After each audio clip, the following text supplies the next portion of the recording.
Nairobi. Okwadhi nyimeni bangre mbedo ya pise kata yore chenro mora mora mag dongruok e kaunti ma Siaya kuom thuolo moya odwe achiel sani. Jodak ma Siaya kawuono chwalo ng'ur margi ne od bura mar kaunti no ka gidwaro ni lernegi kama gavana James Orengo kod jalupne William Oduol nitiere.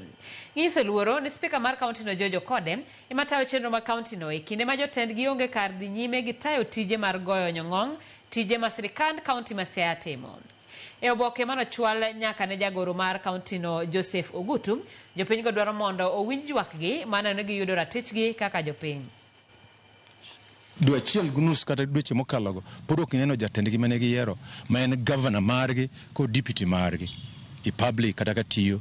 Kendo mar ariyo giywak ni to dubed nang'o matimore kendo gigo ng'eyo mondo ng'at achiel ma e county ma executive kata ma county assembly oversight duty margi mondo ginyis jo Siaya gima timore.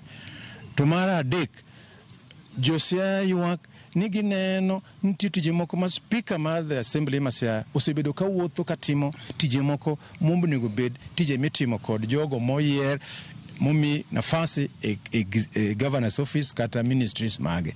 Gineno ni mano biro kelo chandruok ahinya e kind speaker to kod the executive nikech speaker onego ket nyong'ong nto sirkal mamalo ma Siaya tiyo nade.